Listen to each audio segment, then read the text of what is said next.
OVNIs. Objetos volantes no identificados. La gente afirma haberlos visto desde hace miles de años. En la antigüedad, quienes veían luces en el cielo creían que los dioses habían bajado a visitarlos. En la época moderna se ha creado otro tipo de historias. Son vida inteligente de otros planetas o aeronaves secretas cuya existencia debe permanecer oculta a toda costa. Encuentros extraterrestres. Hay una pequeña red de personas entregadas y a veces fanáticas que buscan respuestas al fenómeno ovni. Citan miles de incidentes relacionados con ovnis a lo largo de la historia, como posibles pruebas de naves alienígenas que han visitado la Tierra. Su gran oponente, el ejército de Estados Unidos. Los que creen en ovnis afirman que el gobierno oculta información sobre objetos volantes no identificados, para proteger proyectos militares secretos y para mantener oculta al público la delicada información sobre tecnología extraterrestre.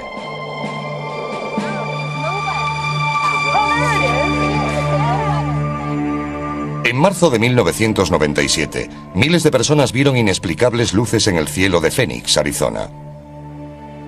Algunos creen que presenciaron el vuelo de una gigantesca nave extraterrestre sobre sus cabezas. Estas mujeres dicen haber encontrado una nave militar de la era espacial en una carretera a las afueras de Houston. Afirman haber sufrido misteriosos problemas de salud a consecuencia del encuentro.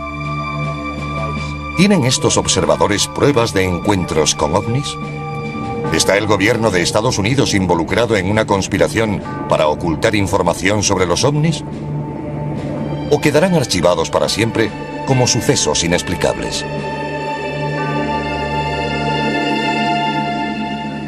Durante la segunda semana de marzo de 1997, muchos residentes de Phoenix vieron extrañas luces en el cielo. Cada noche, alrededor de las 9, solía aparecer un curioso despliegue. A lo largo de la semana, comenzó a extenderse un rumor por toda la comunidad ovni.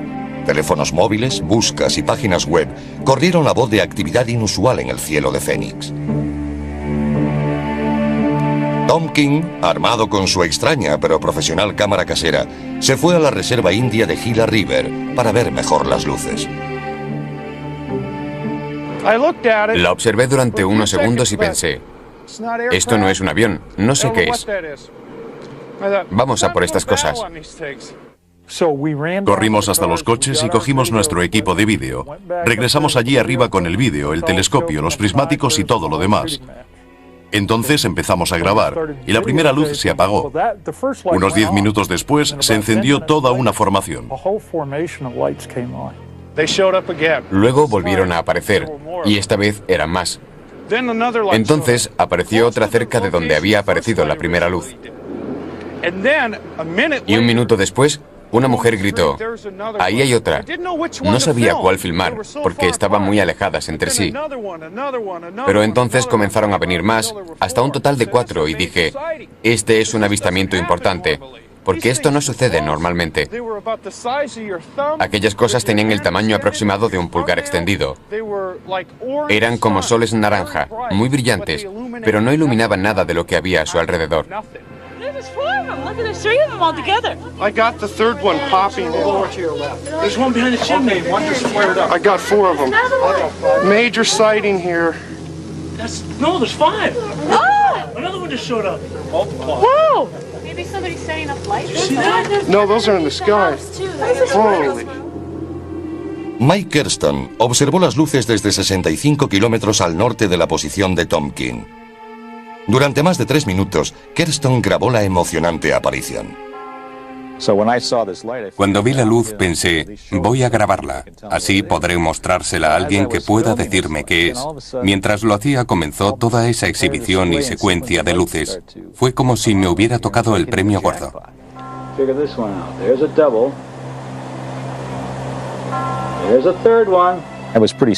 Sostenía la cámara firmemente. El único error que cometí, por supuesto, fue mover el zoom, porque así desenfocaba las luces. Llamé a mi esposa y vino hasta aquí. Estaba muy excitada.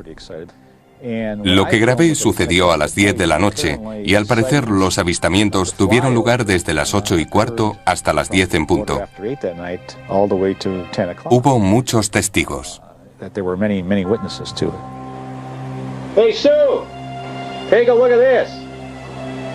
Submitted for your approval. What have we got here? Oh my God! I hit pay dirt. Finally. Well, that is a totally different configuration than we've ever seen before. Nadie sabía lo que veía, incluso quienes estaban acostumbrados a observar el cielo. Un piloto comercial y su esposa, azafata, estaban justo debajo del desconcertante avistamiento. Han preferido mantener oculta su identidad. Y estas luces muy grandes formaban una V que apuntaba al sur, desplazándose muy despacio. Así que presté atención, pero no se oía nada en los alrededores, y aquella enorme V tapaba la visión de las estrellas. El hecho de que no hiciera ningún ruido me daba escalofríos.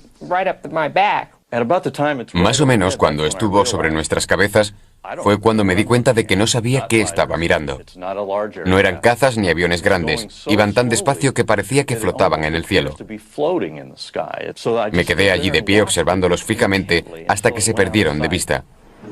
Las llamadas informando del extraño suceso saturaron el teléfono de la policía de Phoenix. Recibimos varias llamadas. La gente no sabe a quién llamar cuando ocurre algo parecido y suele marcar el 911. Desgraciadamente, poco podemos hacer. No sabemos si son de las fuerzas aéreas, del gobierno o si se trata de un ovni, para serles sincero. Los ciudadanos llamaron a la cercana base de las fuerzas aéreas de Luke, preguntando si tenían algo que ver con la exhibición. En las semanas siguientes al 13 de marzo, las fuerzas aéreas no hicieron ningún comentario al respecto, pero la Guardia Nacional de Arizona afirmó que no hubo aviones de maniobras aquella noche y que su radar no había detectado nada extraño en el cielo. A pesar de la negativa, la policía de Phoenix insistía en que el ejército debía haber estado tramando algo. Tenemos Nuevo México al este y California al oeste. Normalmente se lanzan muchos misiles. En una noche clara pueden verse desde aquí, en Phoenix. Cuando se ve algo inexplicable, es probable que las fuerzas aéreas o alguien esté haciendo un lanzamiento. Pero muchos no creían esta explicación. La concejala de Phoenix, Frances Barwood, decidió sacar el tema en una reunión municipal. Apparently, the Air Force nobody is doing any investigation on it, and I'd just like to know if anybody has any information from the city and if the city is checking into it. Apparently, from what I saw on television, it was about the size of a football field, and there was 7 lights, and they all moved together like they were attached to something. So we don't know if it was a prank or something that was just huge out there, but kind of curious, especially since people are starting to ask more questions. Thanks. Thank you. Se produjo un silencio y luego siguieron hablando. Fue algo bastante extraño. Tras la reunión, uno de los tenientes de alcalde se me acercó y me dijo que no querían discutir ese tema y que no debería haber hecho la pregunta, que había abierto la caja de Pandora. Después de la reunión, Barwood fue ridiculizada por la prensa y por algunos colegas del ayuntamiento. Para la concejala Barwood y muchos ciudadanos desconcertados, quedó claro que la ciudad no tenía intención de tomarla en serio o de abrir una investigación. ¿Qué vieron miles de testigos en el cielo la noche del 13 de marzo? ¿Era un gigantesco platillo volante de otro mundo o algo más? La comunidad ovni cree que alguien del ejército tiene que saber la verdad.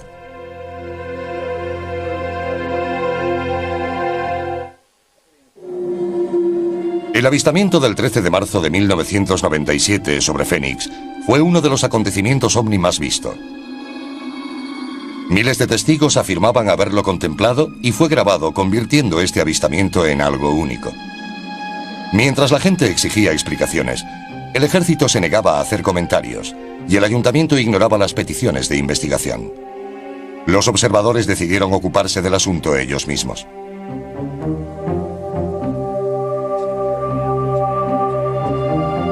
Ted Lohman fue uno de los más prominentes investigadores de ovnis que participó en el asunto. Lohman es un metalúrgico que a finales de los años 80 se quedó casi ciego por un accidente laboral. Durante la recuperación, su padre lo inició en su interés por los ovnis. Lohmann se metió de lleno en la llamada ufología. Más tarde, creó un programa de televisión como foro público sobre los ovnis. Me impliqué en la televisión participativa en 1991 y me dispuse a mostrar al mundo que el fenómeno ovni existía, con personas creíbles que hablaban del tema. Ted Lohmann estaba frustrado por la negativa del gobierno a buscar una explicación para las luces de Fénix. La Guardia Nacional y los oficiales de las Fuerzas Aéreas daban explicaciones contradictorias y engañosas sobre el avistamiento según los investigadores de ovnis. Al principio el flujo de información era irregular. Intentamos seguir los canales normales, según lo dicho por los investigadores, que llamaron en primer lugar a la base de Luke. Una mujer afirmó que estaban recibiendo muchas llamadas, pero al poco tiempo dicen que no ocurre nada, y a los pocos meses que habían lanzado bengalas en la zona.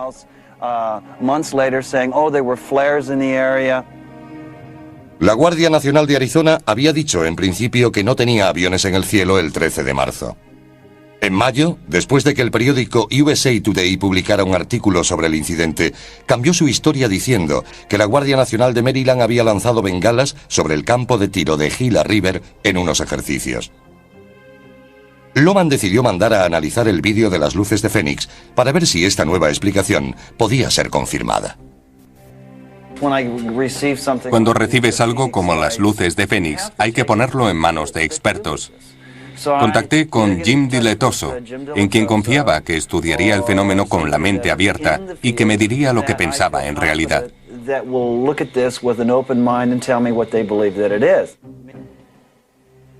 Jim Diletoso es un entusiasta de los ovnis y presidente de una compañía que produce grafismo electrónico para el ocio y la industria aeroespacial. A menudo colabora con investigadores analizando películas y vídeos de supuestos avistamientos. Hemos estado analizando imágenes para otros investigadores durante más de 20 años. Somos como un laboratorio policial. Damos información a otros investigadores. Lo hacemos para gente de Rusia, Brasil, Florida y Canadá. Cuando ocurrió el fenómeno de Fénix, en marzo de 1997, abrimos el laboratorio para analizarlo. No para demostrar que se trataba de una nave extraterrestre. Yo evalúo datos. Diletoso apoya la creencia de Lohmann sobre que el avistamiento de Fénix no puede ser descartado con la explicación de las bengalas. Cuando las comparamos con luces de aviones, de coches o bengalas, para ver si coincidían, no lo hicieron. Geográficamente, cuando triangulamos los 5 vídeos grabados, los situamos en una posición que no está ni remotamente cercana a donde la Guardia Nacional supuestamente lanzó las bengalas.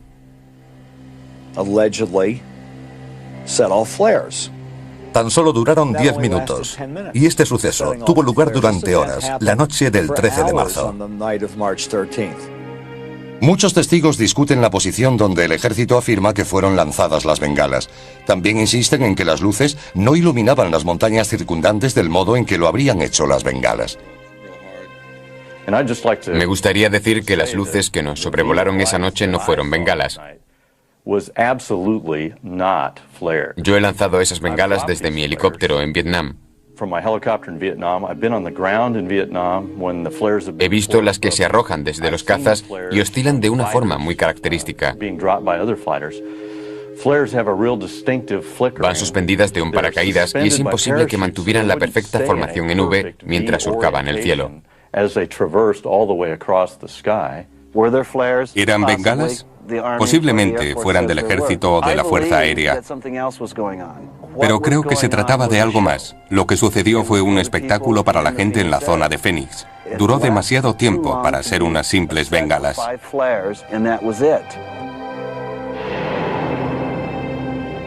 ¿Qué ocurrió realmente el 13 de marzo de 1997?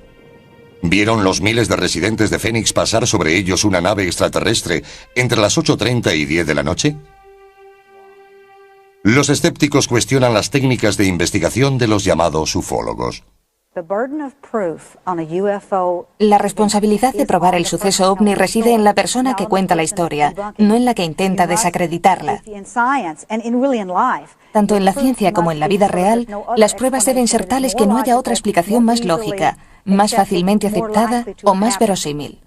Meses después, la Guardia Nacional de Arizona dio finalmente una explicación oficial a las luces de Fénix.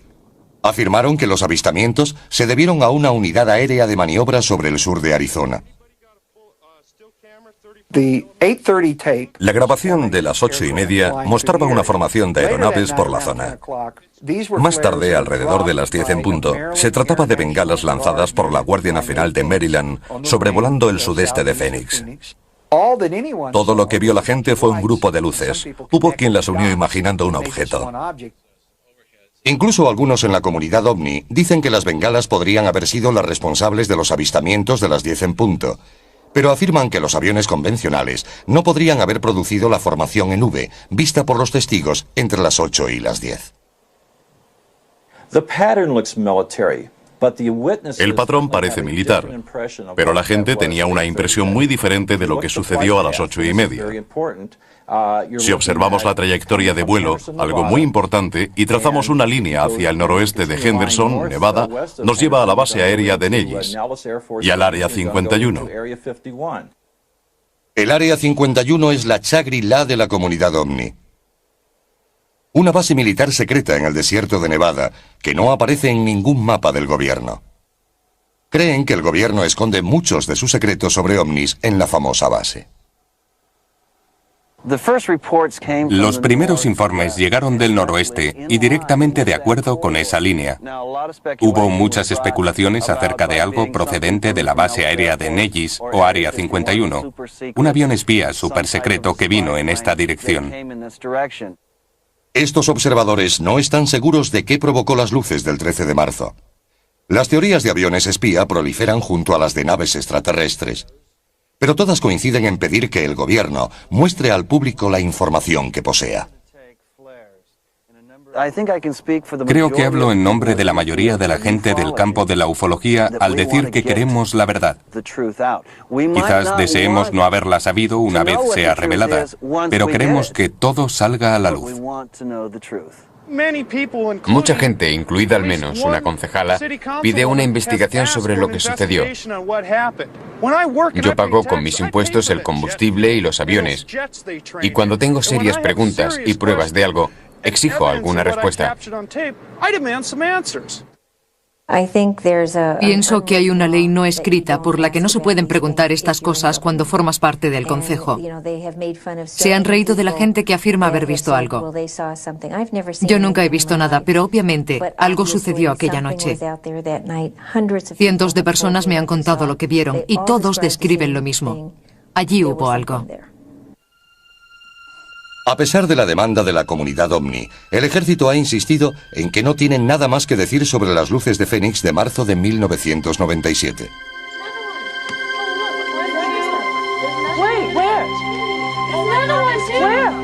Major sighting here. 3 tejanos tienen un terrorífico encuentro con un ovni que dicen les dejó problemas médicos de por vida. Algunas personas se unen a la comunidad ovni como resultado de lo que llaman un encuentro extraterrestre. Creen que han visto a alienígenas, una nave extraterrestre o simplemente algo que no pueden explicar. 2 mujeres afirman que sus vidas fueron desastrosamente alteradas por un encuentro con un objeto no identificado, y la comunidad ovni fue el único sitio al que pudieron acudir pidiendo ayuda. Betty Cass tenía una cafetería en Dayton, un pequeño pueblo 65 kilómetros al norte de Houston. Su amiga Vicky Landrum trabajaba con ella de camarera. A las 7 de la tarde del 29 de diciembre de 1980, las 2 mujeres se dirigían en coche hacia una iglesia de New Caney, Texas, con el nieto mayor de Vicky, Colby, de 6 años, para jugar al bingo. Cuando descubrieron que se había suspendido, los 3 emprendieron la vuelta sobre las 9 de la noche. Salimos de New Caney hacia Dayton.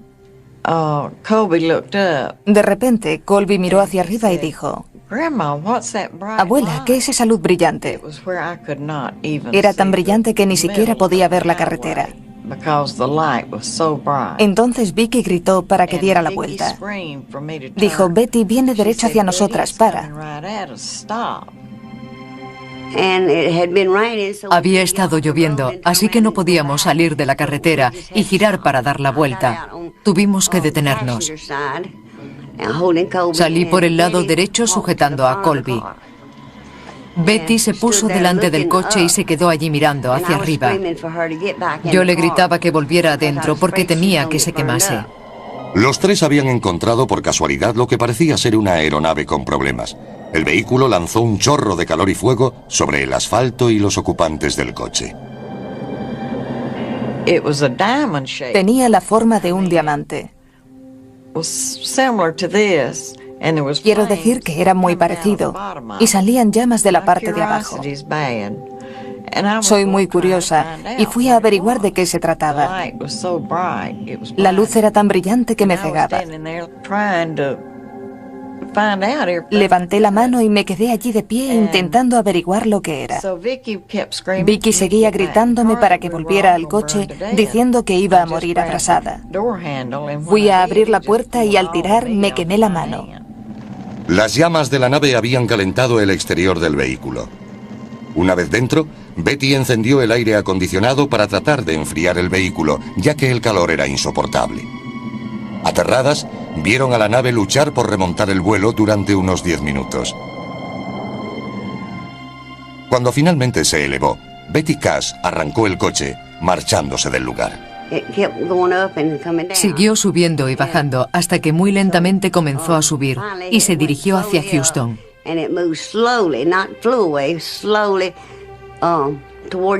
A medida que nos marchábamos, comenzamos a ver helicópteros. Y no eran de los pequeños, sino de los que utilizan para lanzar a paracaidistas. Conté 23. Vicky dijo que había contado 21. Perseguían al objeto. No iban a parar aunque supieran que estábamos allí.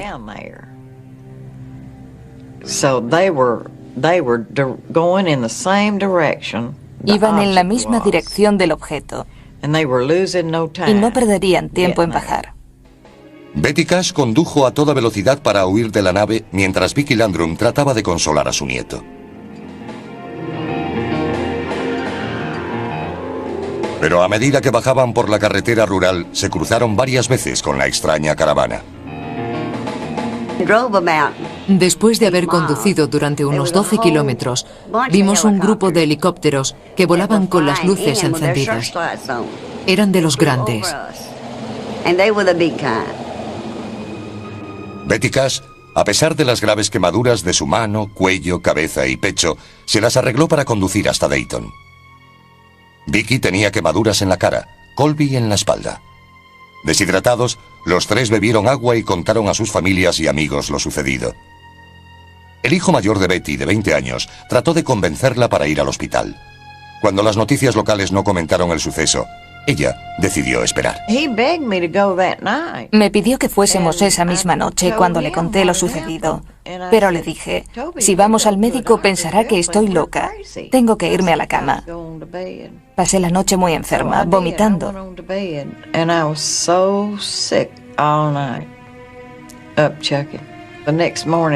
A la mañana siguiente, cuando desperté, había grandes mechones de pelo en mi almohada. Tenía ampollas por toda la cara.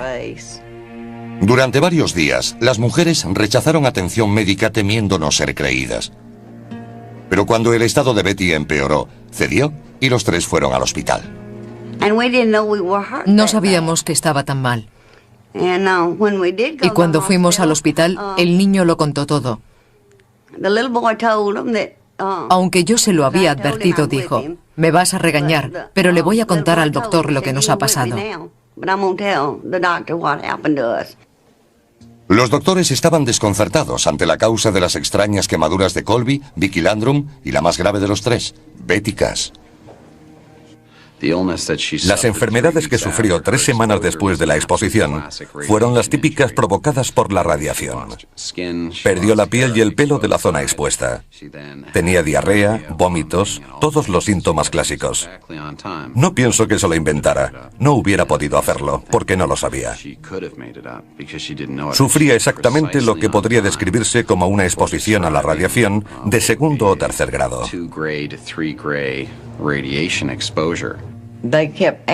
Me preguntaban continuamente cómo me había quemado. Yo no tenía ni idea de que aquel objeto probablemente me había envenenado por radiación. Todo lo que sabía en aquel momento era que la radiación se utilizaba para tratar el cáncer. Betty permaneció hospitalizada durante más de un mes por sus lesiones. Tras recibir el alta, no pudo seguir trabajando y se vio forzada a cerrar su restaurante. Desde el principio solo ha sufrido pérdidas. Estaba en la ruina por la enfermedad que tuvo después de estar expuesta a la radiación. Le he estado dando su medicación durante años, intentando ayudarla a superar todo esto. Más tarde apareció un cáncer de mama y hubo que practicarle la mastectomía. Además, no tenía seguro, ni las dolencias las hubiera cubierto ninguna prima a principios de los años 80. Las lesiones de Vicky Landrum y Colby, que no fueron tan severas, les dejaron problemas en la piel y la vista para toda la vida. Desesperadas, las mujeres escribieron al senador Lloyd Bentsen y al congresista Charles Wilson para pedir ayuda médica y respuestas. Recibí contestación de Lloyd Bentsen y Charles Wilson diciendo que fuésemos tan pronto como pudiésemos. Diciendo que en la base de las Fuerzas Aéreas de Bergstrom sabían todo lo ocurrido y que tendrían mucho gusto en ayudarnos en cuanto les fuera posible. Nos dijeron que podríamos conseguir ayuda médica allí, así que fuimos. Pero nos trataron muy mal. Los oficiales de la base aérea de Bergstrom les dijeron que no sabían nada del incidente, informándoles que su único recurso era demandar al gobierno de Estados Unidos por daños y perjuicios. Sin embargo, extrañamente, los militares intentaron en repetidas ocasiones comprar el vehículo de Betty Cash, pero ella se negó. A medida que la noticia del incidente se difundía por Dayton, Betty y Vicky se sentían discriminadas por sus vecinos. Un sacerdote se ofreció a ir a casa de Vicky Landrum para rezar con ella, pero no lo aceptó. Fue entonces cuando las mujeres acudieron a la comunidad ovni pidiendo ayuda. 18 años después del incidente, otro investigador de ovnis trataría de descubrir el secreto que rodea este misterioso encuentro.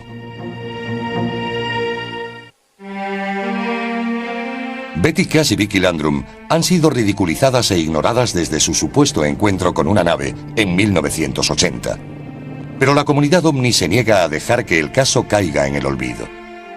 John Schuessler es un ingeniero aeroespacial y subdirector de MUFON, siglas de Red Mutua de OVNIs, una organización mundial de seguidores de los ovnis que estudian e investigan avistamientos. Las mujeres contactaron con él varias semanas después del incidente. Schuessler sentía curiosidad, pero era escéptico, hasta que conoció a Betty Cash. Se quitó la peluca y vi que le faltaban grandes mechones de pelo de su cabeza. Era muy impresionante y le dije, le ha pasado algo muy serio, y si es abierta y honesta conmigo y me da la información que ando buscando, estaré con usted hasta el final. También necesito hablar con toda la gente que esté implicada. Llamé a Vicky Landrum y hablé con ella y con su nieto Colby. Les pregunté por qué se fueron a casa después de lo ocurrido. Y me contestaron, ¿tú lo habrías entendido? Eran lo que se podría decir saludables tejanos. Cuando les ocurre algo, se aguantan, no corren buscando ayuda. La señora Landrum dijo, siempre nos lo guardamos todo. Nunca voy al médico ni al hospital y no tomo medicinas. Cuando estoy enferma me aguanto. Y así ocurrió en este caso. Convencido de su historia, Schuessler les prometió buscar respuestas. Más tarde fuimos al lugar del suceso. Ellas nunca habían vuelto. Las llevamos por separado y ambas nos llevaron al lugar exacto, a pesar de que no habían vuelto desde aquella noche. Recorrimos el escenario y lo medimos. Entonces comprendimos lo que había sucedido. Vimos la carretera y los árboles quemados. Vimos la emoción que sintieron estas personas cuando regresaron al lugar. Se derrumbaron y lloraron confesando tener miedo. No querían estar allí. y decidimos dejarlas marchar a casa mientras nosotros nos disponíamos a recorrer la carretera. Chusler comenzó a preguntar por la zona en busca de testigos del incidente. Su investigación reveló que un policía de Dayton y su esposa vieron helicópteros militares la noche del 29 de diciembre de 1980. También había otros testigos que aseguraban haber visto helicópteros de 2 rotores, que en 1980 eran de exclusivo uso militar. Comenzamos a pedir ese tipo de registros a las Fuerzas Armadas. Se negaron a contestarnos, como si estas personas no existieran, ni la información tampoco. Y ese fue el principio de una interminable investigación. Mediante la Ley de Libertad de Información, Chusler obtuvo en 1982 la que cree que es la prueba determinante del caso: el informe militar oficial de la investigación sobre las reclamaciones de las mujeres, que consideraba su historia creíble. Con la ayuda de Chusler, las 2 mujeres contrataron a un abogado. A mí me pareció una historia veraz. He tenido a las personas que han intentado colarme una historia. No creo que ellas hicieran eso, y las pruebas lo demuestran. Casi 6 años después del supuesto incidente, Betty Cash y Vicky Landrum creyeron que finalmente podrían obtener algún consuelo. Presentaron la demanda en la Fiscalía de Houston y se fechó una vista preliminar para agosto de 1986. Por supuesto, el gobierno federal negó cualquier relación con algo así. Y no teníamos ninguna prueba. Todo lo que podíamos demostrar eran las lesiones de las mujeres. Así que el juez no admitió el caso. Rotas sus esperanzas, Betty Cash y Vicky Landrum se marcharon de Texas para huir de los dolorosos recuerdos de su experiencia. A los 18 años del incidente, después de que los periódicos sensacionalistas se cansaran de la historia, otro investigador de ovnis aún busca respuestas. Estamos llegando a Dayton, Texas. Aquí hay un gran misterio. He dirigido numerosas investigaciones. He participado en operaciones encubiertas, en investigaciones de homicidios, y hay evidencias fuertes y testigos.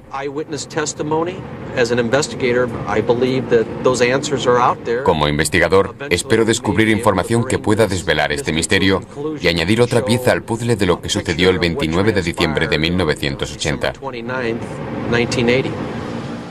Ken Storch es policía de Denver, miembro del MUFON y exsargento de las Fuerzas Aéreas. Durante su servicio militar, Storch afirma haber sido forzado a firmar un documento que le prohibía hablar sobre incidentes de ovnis. Su involuntaria participación en una supuesta ocultación del gobierno le hizo comprender la experiencia de Betty Cash y Vicky Landrum. Betty Cash, Vicky Landrum y Colby pasaron esa curva y se encontraron de frente con algo desconocido. Se trataba de un objeto brillante con forma de diamante que emitía una fuente de potencia de alta intensidad, según ellas, una llama.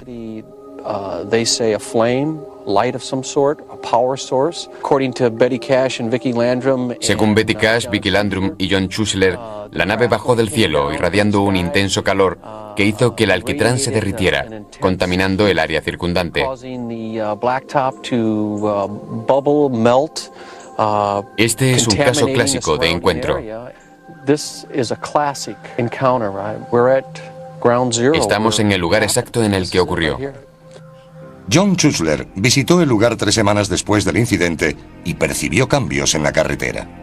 Volvimos algunas semanas más tarde y vimos que aquel tramo de carretera había sido extraído y reemplazado. Nos pusimos en contacto con todos los servicios de obras públicas del estado, la ciudad y el condado. Todas nos dijeron que no habían reformado la carretera. Algunos testigos decían haber visto a gente trabajando, pero los camiones no llevaban identificación. 6 u 8 semanas más tarde, volvió aquel mismo equipo para levantar el suelo y pavimentarlo una vez más. De hecho, en la excavación, eliminaron unos 20 centímetros de superficie. Si se observa con atención, aquí hay hormigón, asfalto, y la textura cambia radicalmente en este tramo.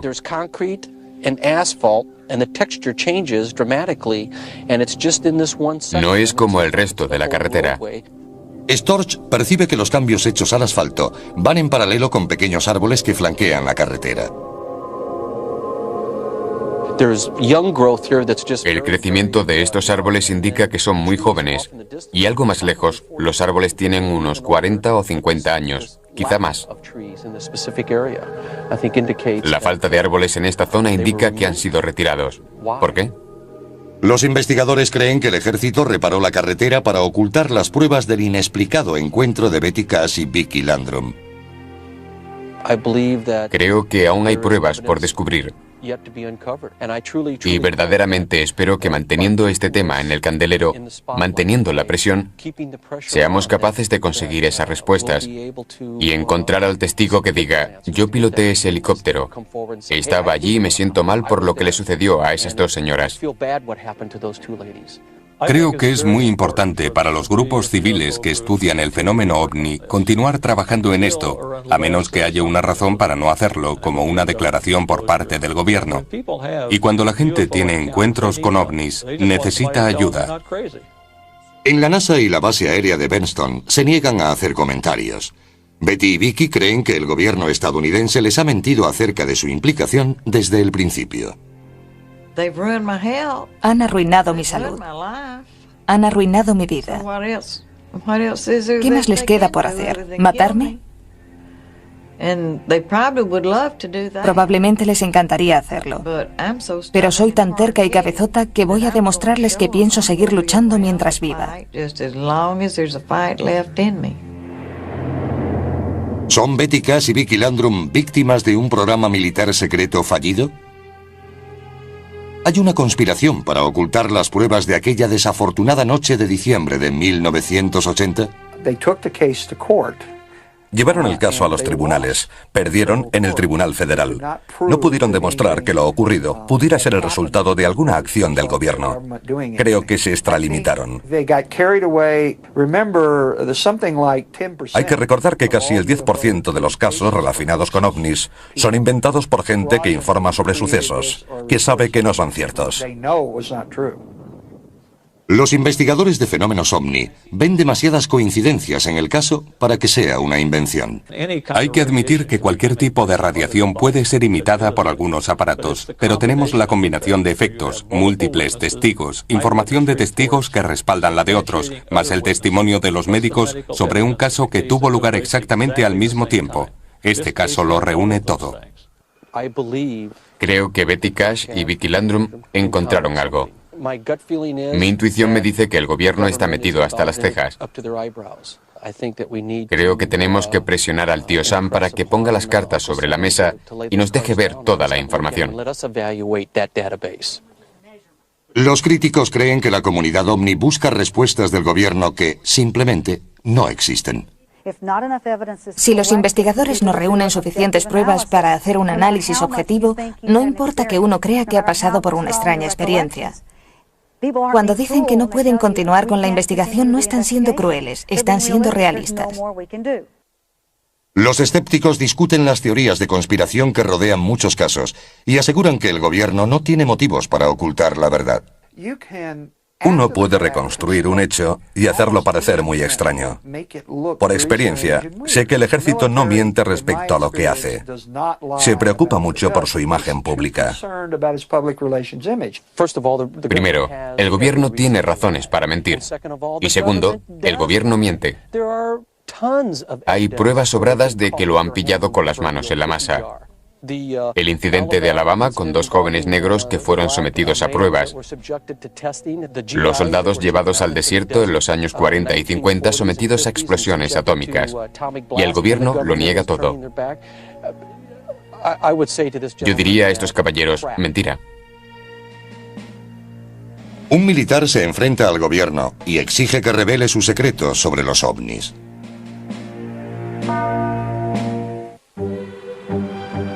Por todo Estados Unidos y el mundo, los entusiastas de los ovnis se reúnen para intercambiar historias, compartir información y lamentarse por la negativa del gobierno a comentar este misterioso fenómeno.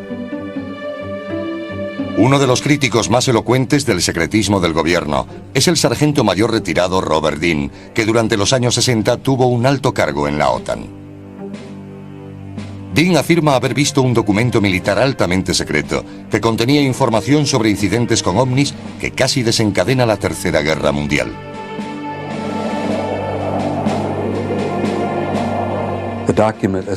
El documento trataba de estudios de la OTAN sobre la existencia de inteligencia extraterrestre, de ovnis. Había grandes objetos circulares metálicos que sobrevolaban toda Europa en formación y desaparecían del radar de la OTAN sobre el mar de Noruega. Este asunto casi provocó que entráramos en guerra con los soviéticos al menos media docena de veces por error. En cuanto me di cuenta de que se trataba de un hecho y no de un mito o una leyenda, me impactó tanto que aún no he podido superarlo. Dean y su esposa Cecilia han creado una organización para informar y presionar al Congreso. Stargate International es una organización dedicada a un objetivo principal: sacar a la luz la verdad de los ovnis y la inteligencia extraterrestre que ha sido encubierta y negada durante muchos años, no solo por nuestro gobierno, sino prácticamente por todos los de este planeta. Ha llegado el momento de que el gobierno norteamericano le diga la verdad a la gente.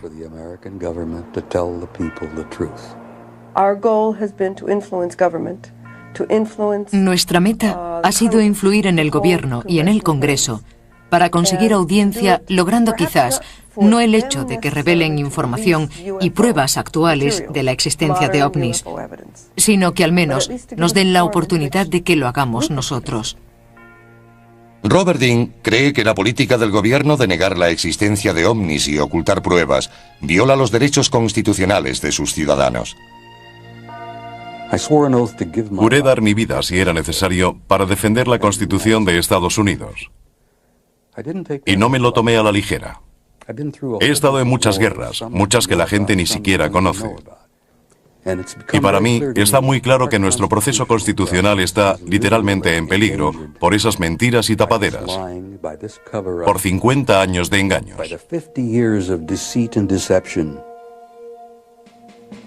Dean cree que el gobierno tiene cientos de historias que aún tiene que contar sobre encuentros con ovnis. Según Dean, la conferencia de prensa de las Fuerzas Aéreas estadounidenses de 1997 respecto al accidente de una nave alienígena en Roswell, Nuevo México, fue otro engaño. We are very, very proud of this report. We think in our office that this answers lots of questions, and it answers them logically and with integrity. Me refiero a lo absurdo de las recientes declaraciones de las Fuerzas Aéreas sobre Roswell. Primero se trataba de un globo, luego no lo era, y más tarde sí, pero de un tipo diferente. Ahora dicen que lanzaron muñecos para simular accidentes por la zona. No importa que aquello sucediera hace 10 años. Les digo a ustedes y a los espectadores que la gente no va a tolerar esto por más tiempo.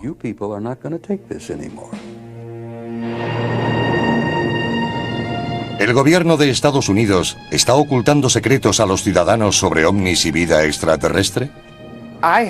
Yo tenía una clave de seguridad de alto secreto, la acreditación de seguridad más alta que se podía tener.